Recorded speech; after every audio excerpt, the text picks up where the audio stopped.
Good morning everyone. जैसा कि हम सबको पता है कोरोना की वजह से स्कूल नहीं खुल पा रहे, तो हम हमारा स्कूल आपको पढ़ाई लेकर आपके घर पे आ रहे हैं। तो आज हम लोग क्लास 12 का पहला टॉपिक फिजिक्स फर्स्ट पार्ट का पहला टॉपिक पढ़ेंगे, इलेक्ट्रिक चार्ज।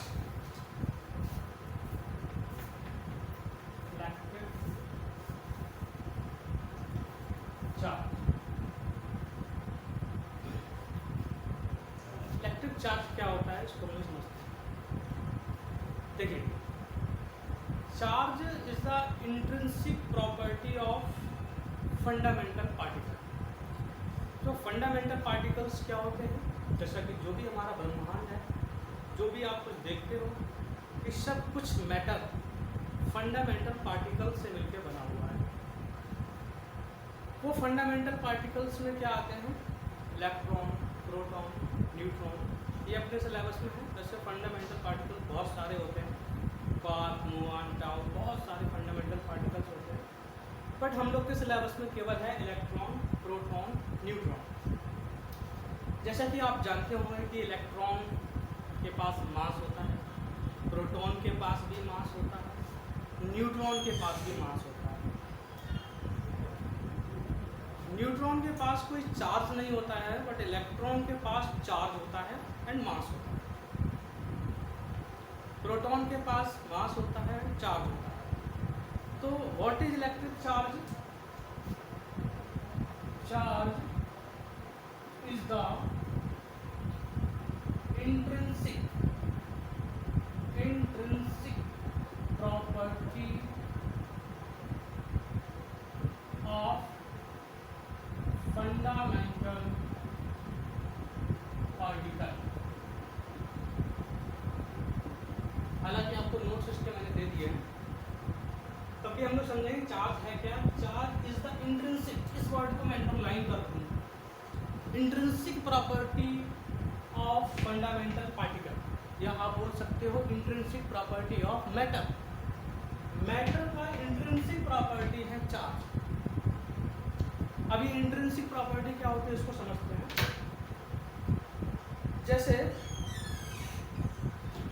जैसे इस दुनिया में कोई भी जब नया बच्चा जन्म लेता है, तो उसका इंट्रिंसिक प्रॉपर्टी जो हर बच्चे के अंदर होता है कि वो जन्म लेने के तुरंत बाद वो रोता है।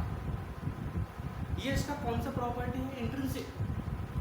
ऐसे ही जो मैटर है फंडामेंटल पार्टिकल, क्योंकि मैटर आपका बना हुआ है फंडामेंटल पार्टिकल से, तो फंडामेंटल पार्टिकल का इंट्रिंसिक प्रॉपर्टी है चार्ज। चार्ज किसमें नहीं है? सब में चार्ज है। जो आप बोर्ड देख रहे हो ये मैटर है। मैटर किससे बना हुआ है? फंडामेंटल पार्टिकल से। फंडामेंटल पार्टिकल की क्या इंट्रिंसिक प्रॉपर्टी क्या है? चार्ज। अब आपके दिमाग में क्वेश्चन आ रहा होगा कि न्यूट्रॉन के पास मास है लेकिन चार्ज नहीं होता है, तो उसका एक बहुत ही डीप साइंस है कि न्यूट्रॉन के पास मास है बट चार्ज नहीं। उसका रीज़न है कि वो इलेक्ट्रॉन एंड पॉजिट्रॉन से मिल के बना हुआ है। दोनों ने एक दूसरे को कैंसिल कराया और उसका चार्ज, टोटल चार्ज उसका कितना है? 0। बट इलेक्ट्रॉन और प्रोटॉन चार्ज शो करते हैं, सबके पास चार्ज होता है। जैसे कि एनसीईआरटी बुक में दिखाया गया है कि जब हम ग्लास रॉड को फर से रब करते हैं तो उस पर छोटे छोटे कागज़ के पीसेस को अपनी ओर खींचने की प्रॉपर्टी आ जाती है। ये प्रॉपर्टी किसकी वजह से आई? ये प्रॉपर्टी आई उसके पास नेट चार्ज के आने से। स्टूडेंट ध्यान देना, यहाँ पे चार्ज सबके पास है। मेरे पास चार्ज है, इस मार्कर पे चार्ज है, बोर्ड है, जो भी मैटर सब पे चार्ज है। बट नेट चार्ज कैसे आता है? जैसे कोई एटम है, सपोज दैट सोडियम है, तो सोडियम के अंदर 11 इलेक्ट्रॉन है, 11 प्रोटॉन और 11 और 12 आपके न्यूट्रॉन हैं। तो जितना चार्ज इलेक्ट्रॉन पे होता है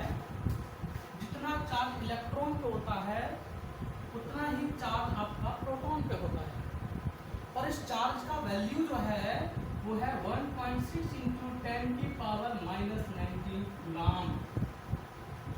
ये चार्ज किसका होता है? Electron proton. तो हम लोग जानते हैं कि किसी भी एटम में जितने नंबर ऑफ इलेक्ट्रॉन्स होते हैं उतने ही नंबर ऑफ प्रोटॉन्स होते हैं। तो ये इक्वालिटी की वजह से टोटल का जो नेट एटम का जो नेट चार्ज है, एटम का जो टोटल चार्ज है वो आपका 0 आता है।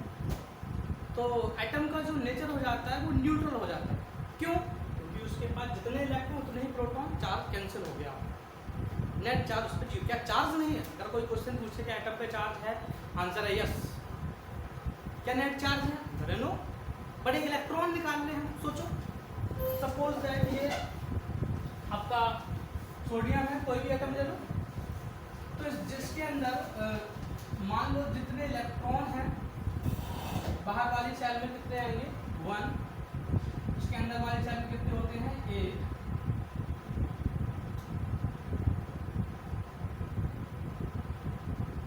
हम लोग जानते हैं सोडियम का बनता है 281। तो पहली सेल में कितने हैं? 2। सेकेंड में कितने आए आपके? 8। लास्ट में कितना आया? 1।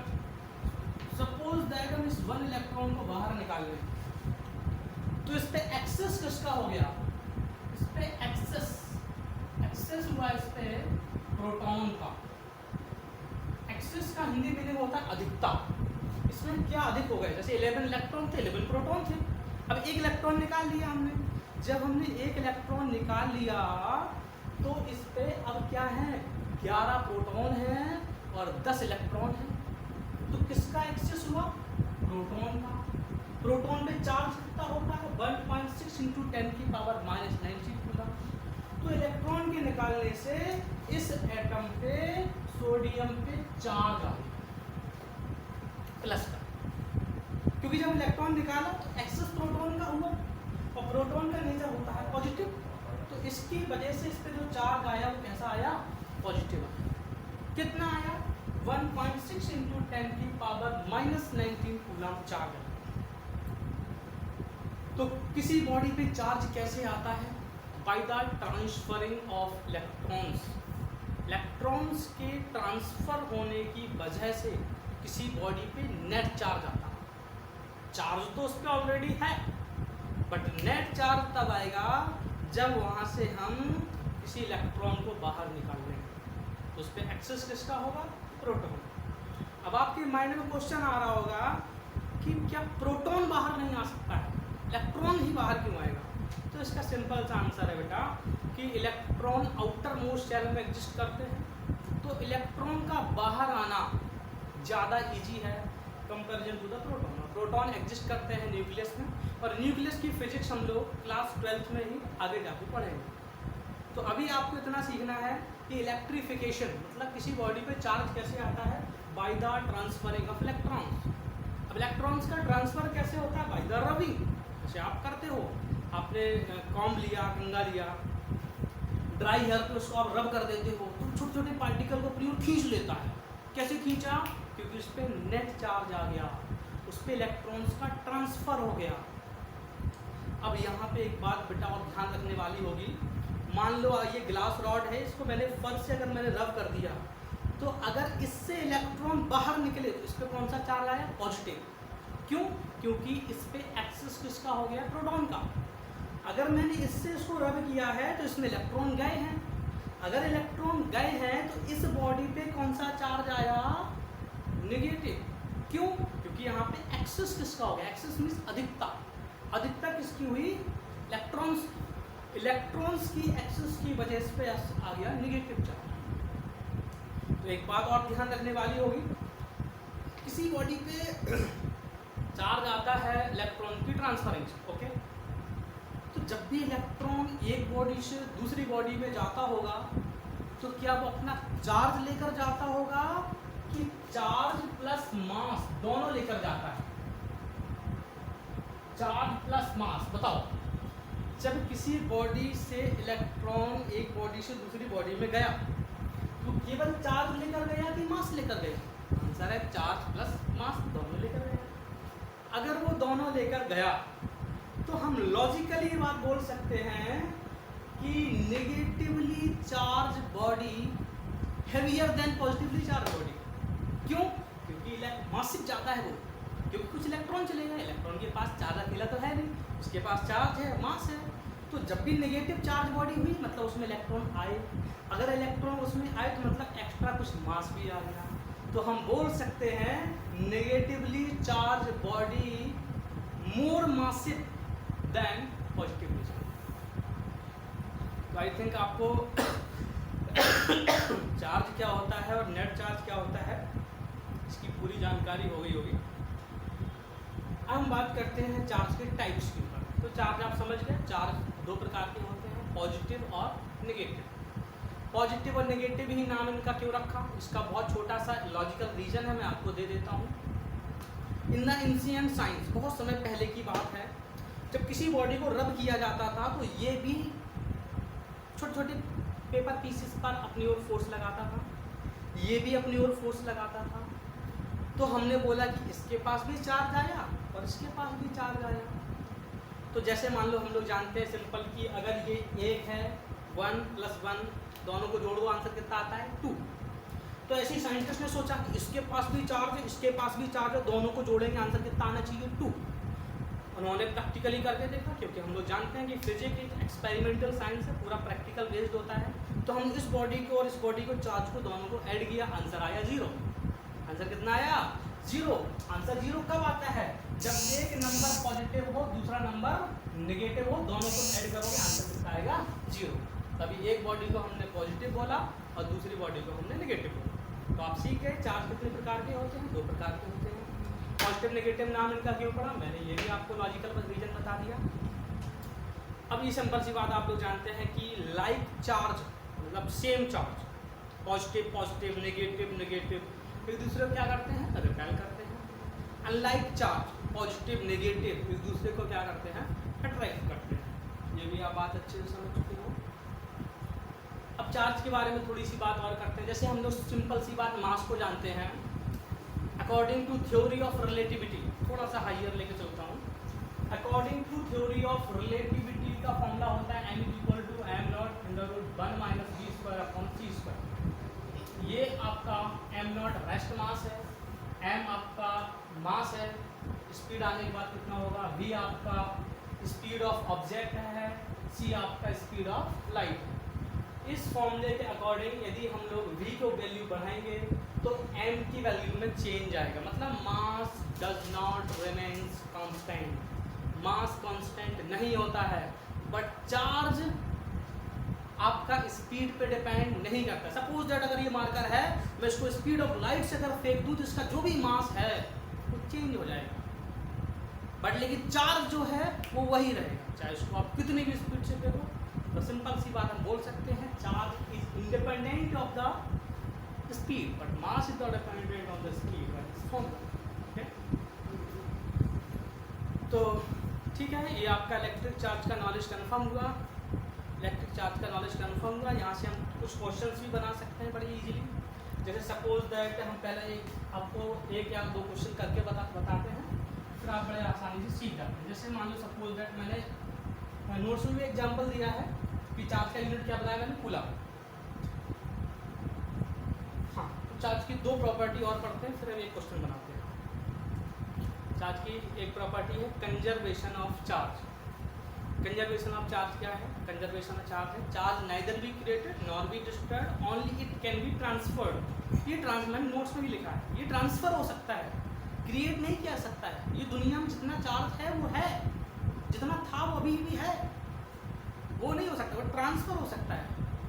और इलेक्ट्रॉन पॉजिट्रॉन आपका बाय द एनिहिलेशन प्रोसेस खत्म हो सकते हैं, बट कभी चार्ज आइसोलेट खत्म नहीं हो सकता है। मतलब एक इलेक्ट्रॉन और पॉजिट्रॉन दोनों टक्कर करा दो तो दोनों गायब हो जाते हैं, दोनों रेडिएशन बन जाते हैं, बट केवल पॉजिटिव का खत्म होना, केवल नेगेटिव खत्म होना पॉसिबल नहीं है। What is conservation of charge, charge neither be created nor be destroyed, it can only be transferred. ये ट्रांसफर हो सकता है और ये आइसोलेटली कभी खत्म नहीं होगा, अकेला कभी खत्म नहीं होगा, साथ में खत्म हो सकता है। एक नेगेटिव पॉजिटिव खत्म हो सकता है, बट आइसोलेटली कभी खत्म नहीं हो सकता है। दूसरी प्रॉपर्टी की हम इसकी बात करते हैं, quantization of charge. What is quantization of charge, suppose that example के लिए मेरे पास ये मार्कर है, अब इस मार्कर की ये प्रॉपर्टी है कि ना तो ये आधा हो सकता है, ये टूट नहीं सकता है। ये जब टूट नहीं सकता है और तुम किसी को मार्कर दोगे तो पूरा एक जाएगा, है ना। तो ऐसे इलेक्ट्रॉन है, इलेक्ट्रॉन को आप तोड़ नहीं सकते हो। जब इलेक्ट्रॉन नहीं टूट सकता है तो किसी चार्ज कब आता है, इलेक्ट्रॉन के ट्रांसफर से। जब एक बॉडी से इलेक्ट्रॉन दूसरी बॉडी में गया तो उस पर कितना चार्ज आएगा, एक इलेक्ट्रॉन के बराबर। इलेक्ट्रॉन का चार्ज कितना है, 1.6 × 10⁻⁻⁹। 2 इलेक्ट्रॉन दिए तो चार्ज उस पर कितना आएगा, 2 इलेक्ट्रॉन बराबर। 3 दिए कितना आएगा, 3 इलेक्ट्रॉन बराबर। तो what is the quantization of charge, quantization of charge q = Ne। ये यहाँ पे क्या है, अल्टीमेट चार्ज है 1.6 × 10⁻⁻⁹ कूलम। q = Ne फॉर्मूला है आपका क्वांटाइजेशन ऑफ चार्ज। नोट्स मैंने आपको एक एग्जांपल भी दिया है कि कितने इलेक्ट्रॉन्स ट्रांसफर करने पड़ेंगे, how many electrons we have to transfer from one body to another body to have 1 coulomb charge. यदि हम किसी बॉडी पर 1 कूलम चार्ज चाहते हैं तो हमें कितने इलेक्ट्रॉन देने पड़ेंगे।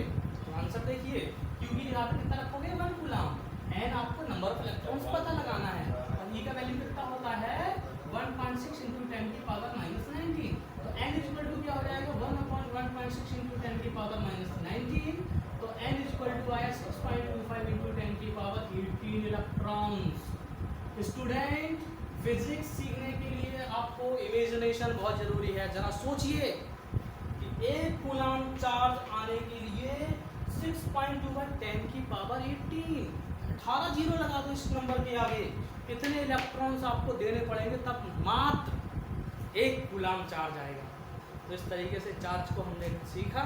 चार्ज का टॉपिक खत्म।